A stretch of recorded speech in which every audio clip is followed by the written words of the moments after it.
ஆனால் சார் இப்போ வந்துட்டு இந்த தாமிரபரணியோட விஷயத்த கூட சொன்னீங்க. இப்போ பொதுவாக மண் அள்ளுறது அப்படின்னா ஒன்று ஆளுங்கட்சியாக இருக்கும், எதிர்கட்சியாக இருக்கும், ஏதோ ஒரு விதத்தில் அரசியல் சார்ந்த ஒரு கட்சி இல்லை ஒரு மனிதராக தான் இருப்பாருன்னு வைங்களேன். இப்படி அரசாங்கத்தையும் எதிர்கட்சியையும் பகச்சிக்கிட்டு ஒரு விஷயத்த பண்ணுறாரு.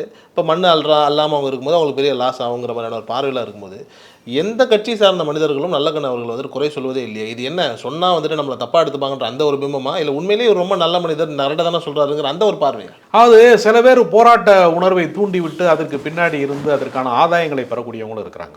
சில பேர் பொது நலன் சார்ந்த போராட்டத்தை முன்னெடுப்பாங்க. அந்த நிறுவனம் பணம் கொடுத்தா வாங்கிடுவாங்க, விலை போயிடுவாங்க பல பேர்.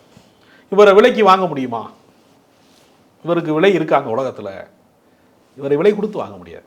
அதனால் எதிரிகளாலும் இவரால் விலை கொடுத்து வாங்க முடியாது. இவரை எந்த அல்ப ஆசையை காட்டியும் இவர் வீழ்த்த முடியாது, அதிகாரத்தை காட்டி வீழ்த்த முடியாது. நம்ம நாடாளுமன்ற உறுப்பினராகலையே, சட்டமன்ற உறுப்பினராகலையேன்னு அந்த மன உளைச்சல் அவர் கிடையாதுல்ல. அதிகாரத்தை நோக்கி அவர் பயணித்தார்னா அவர் ஒருவேளை அவர் திசை மாறிய பறவையாக மாறி இருக்கலாம். அவர் அதிகாரத்தை நோக்கி பயணிக்கிறார், அதிகாரத்துக்கு எதிராக மட்டும்தான் பயணிக்கிறாரு. நிரந்தர எதிர்கட்சி தான் அவர். நிரந்தரமாக மக்கள் போராட்டம், மக்கள் உரிமை, அவ்வளவுதான். போலீஸ்காரன்ட்ட அடி வாங்கினதை அதுதான் அவருக்கு வரலாறு. அவருடைய வாழ்க்கையில் அவர் மீசையை ஒருத்தன் தீ வச்சுட்டான், இது வச்சு சிகரெட் வச்சு சுட்டான் அப்படிங்கிறனால வாழ்நாள் முழுக்க மீசை வைக்கல, அதனுடைய நினைவாக. அதனால் ஒரு சிறந்த மனிதனாக வாழ்பவர்கள் அப்படின்னு ஒரு ஆன்ம பலம்னு சொல்லுவாங்க, ஒரு மன உறுதி அவருக்கு இருக்குது, பொதுநலன் சார்ந்த உறுதி. இதுதான் இளைஞர்கள் கற்றுக்கொள்ள வேண்டிய பாடம். இதுதான் உண்மையான ஹீரோ. சினிமா நடிகை ஹீரோ கிடையாது, நம் கண் முன்னால் வாழ்கிற ஒரு வரலாற்று நாயகன் நல்ல கணக்கு. இவருடைய வரலாற்றை படித்தா இது மாதிரி தரமான அரசியல் தலைவர்கள் உருவாவான்.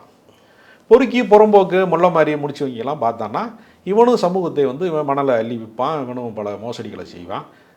இன்னொரு கேவலமான ஒரு சமூகம் வரும்.